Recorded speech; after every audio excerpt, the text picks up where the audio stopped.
Assalamualaikum dan hai kepada semua pencatur. Untuk video kali ini kita ada satu game yang telah dimainkan antara dua orang ikon catur dunia. Seorang ikon bagi lelaki manakala seorang pula merupakan ikon bagi pencatur wanita. Jadi hari ini kita ada game antara Magnus Carlsen menentang Judith Polgar. Magnus Carlsen kita semua tahu bahawa dia merupakan pencatur nombor satu dunia, pencatur nombor satu lelaki. Manakala Judith Polgar pula merupakan seorang pencatur nombor satu wanita pada suatu ketika dulu. Dia juga diiktiraf sebagai seorang pencatur wanita yang terkuat yang pernah kita lihat. Sebab apa? Sebab dialah satu-satunya wanita yang pernah mencecah rating 2,700.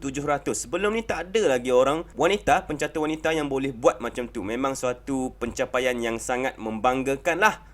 Jadi kat sini kita ada satu game yang telah diambil daripada kejohanan di Dubai pada tahun 2014. Putih kat sini dimainkan oleh Magnus Carlsen, manakala hitam pula dimainkan oleh Judith Polgar. Jom kita tengok game ni. Ianya dimulakan dengan D4. Judith Polgar membalas dengan Knight F6, C4, G6, Knight ke C3, Bishop G7 membuat crescendo kat situ. Kita ada E4 dan seterusnya D6. King's Indian Defense dimainkan oleh Judith Polgar. Seterusnya Magnus Carlsen menolak pawn ke F3. Kita ada castling, Bishop E3, pawn ke A6, Knight G ke E2 dan seterusnya C6 oleh Polgar. Magnus meneruskan dengan A4 dan seterusnya A5 oleh Polgar. Knight ke G3 dan Knight keluar ke A6 dengan idea untuk datang ke B4 suatu masa nanti. Permainan diteruskan dengan Bishop ke E2. Kita ada Queen ke C7 dan seterusnya Magnus Carlsen memilih untuk membuat castling kat sini 0-0. Judith Polgar membuat tolakan pawn ke E5. Namun kat sini Magnus Carlsen memilih untuk tidak memakan pawn di E5 ni. Dia terus menolak pawnnya ke D5 kita ada kat situ. Sekarang ni tolakan pawn ke H5 dibuat dengan idea untuk tolak pawn ke H4 dan mengancam knight. Jadi knight terpaksa undur ke H1, satu petak yang sangat pasif kat situ. Carlsen meneruskan dengan Queen ke D2 dan kita ada seperti yang saya cakap tadi, tolakan pawn ke H4 mengancam knight. Jadi kita nampak kat sini knight ni tak ada tempat yang bagus untuk melarikan diri kecuali ke H1. Kita ada knight ke H1 terpaksa masuk ke tempat yang pasif sementara. Dan seterusnya knight H5 dimainkan oleh hitam. Kita ada knight keluar ke F2. Magnus Carlsen tak nak letakkan knight-nya di H1 ni buat selama-lamanya. Tak bagus. Jadi dia keluarkan secepat mungkin. Jadi kat sini kita ada satu lagi gerakan agresif oleh Polgar, iaitu tolakan pawn ke F5. Ini sebenarnya merupakan idea yang biasa dilakukan dalam opening ni. Membuat serangan ke sebelah king side. Jadi kita ada knight ke D3 kat sini. Dan seterusnya sememangnya Polgar akan tolak pawn ke F4. Sekali lagi memaksa Bishop untuk masuk ke petak yang pasif kat situ.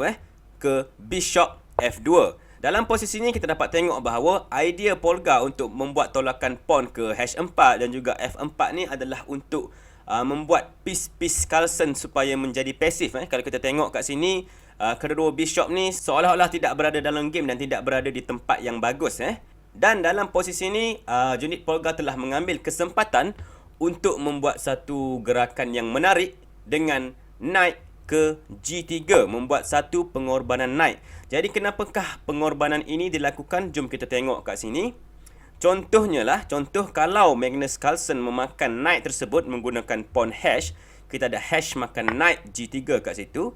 Semestinya Polgar akan makan dengan pawn hash, hash makan G3, mengancam Bishop. Bishop terpaksa undur ke E1. Satu lagi petak yang pasif untuk Bishop. Kita dapat tengoklah Bishop tapak hitam ni sememangnya tak buat apa-apa langsung kat situ. Dan kat sini Polgar boleh meneruskan serangannya dengan Queen ke B6 membuat check kat situ. Kalau King Carlsen melarikan diri ke H1, Queen Polgar boleh kembali ke D8 dengan idea untuk datang ke H4 dan seterusnya membuat checkmate di petak H2.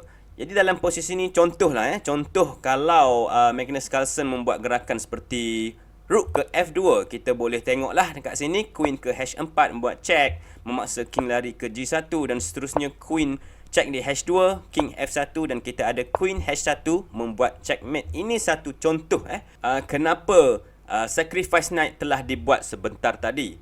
Baik, jadi kita kembali ke sini selepas Queen membuat check di B6 kat sini. Tadi kita ada King melarikan diri ke H1.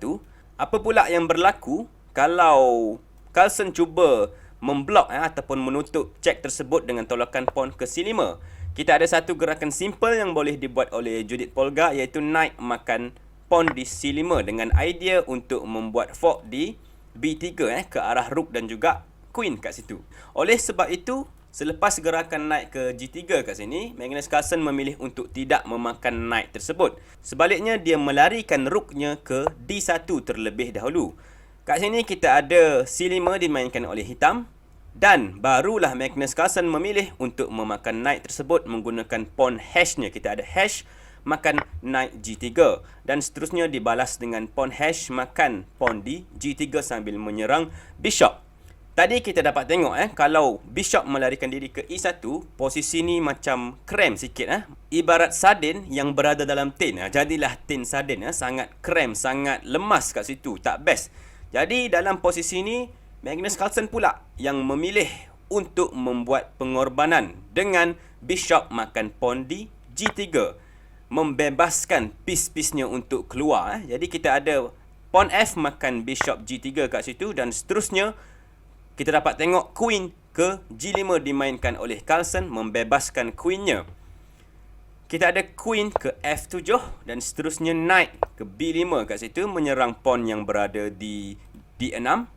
Queen F6 dimainkan mengawal pawn tersebut. Seterusnya Carlsen memakan pawn di G3. Kita ada bishop ke H6 dengan idea untuk membuat check di E3. King F2 telah dimainkan oleh Carlsen, tidak membenarkan idea tersebut. Dan seterusnya knight B4 dimainkan kat sini. Kita ada rook ke H1 mengancam untuk memakan bishop di H6 dan King G7 telah dimainkan untuk mengawal bishop tersebut. Queen H4 oleh Carlsen memilih untuk menyerang sekali lagi bishop tersebut. Dan kita ada queen makan queen, rook makan queen, bishop G5 menyerang rook dan rook melarikan diri ke H2. Kat sini Judith Polgar sekali lagi memilih untuk membuat sacrifice satu idea yang menarik kat sini dengan bishop ke E3 membuat check. Kenapakah gerakan ini dimainkan? Ialah sebabnya selepas Carlsen memakan bishop tersebut, jadi king makan bishop E3 kat sini, kita ada knight ke C2 membuat fork kat situ menyerang rook dan juga king. Jadi king lari ke D2 dan knight makan rook dan seterusnya king ke C3. Kita dapat tengok idea Carlsen meletakkan kingnya kat sini adalah untuk tidak membenarkan knight Judith Polgar keluar dan bebas kat situ. Seterusnya rook A6 dimainkan oleh Polgar mengawal pawn di D6. Dan rook H1 seperti yang kita bincangkan tadi telah dimainkan. Bishop D7 seterusnya. Rook makan knight di A1. Kita ada bishop makan knight di B5 dan seterusnya pawn C makan bishop di B5. Rook A pergi ke A8 melarikan diri dan B3 dimainkan oleh Carlsen. Kat sini kita ada rook ke H8 memilih untuk masuk dan membuat serangan mungkin ke arah pawn di G2 kat situ. Jadi B6 dimainkan oleh Carlsen mencuba untuk membuka laluan kepada bishop tapak putihnya. Kita ada rook ke H2 menyerang pawn dan seterusnya dikawal oleh rook ke G1. Rook ke A6 sekali lagi menyerang pawn yang berada di B6 pula. Dan kita ada knight ke B2 membuka laluan bishop menyerang rook. Kat sini Polgar memilih untuk memakan pawn di B6, namun ini merupakan satu kesilapan yang menyebabkan Magnus Carlsen membuat satu gerakan yang memaksa Judith Polgar untuk resign selepas itu. Baik, jadi kat sini korang boleh cuba untuk pause video ni kejap kat sini dan cuba cari gerakan Carlsen yang seterusnya. Silakan. Bishop ke B5, satu blocking yang cantik kat situ. Kalau kita dapat tengok kat sini, rook Judith Polgar ni tak dapat nak pergi ke mana-mana dan ancaman knight untuk datang ke C4 menyerang dan memakan rook di B6 secara percuma kat sini tak dapat nak dihalang lah oleh Polgar kat situ. Oleh sebab itu, Polgar memilih untuk memakan sahaja Bishop di B5 tu menggunakan rooknya, dan selepas pawn makan rook kembali, Judith Polgar telah memilih untuk resign dan menyerah kalah. Baik, jadi ini merupakan satu kemenangan yang cantik dari Magnus Carlsen. Judith Polgar juga bermain dengan sangat cemerlang, dengan sangat agresif sebenarnya, menentang pemain nombor 1 dunia pada ketika itu. Selain itu, pada tahun 2014 ni juga merupakan antara tahun-tahun terakhir Polgar beraksi dalam dunia catur. Pada tahun 2015 dia telah memilih untuk bersara dan tidak aktif dalam sukan catur.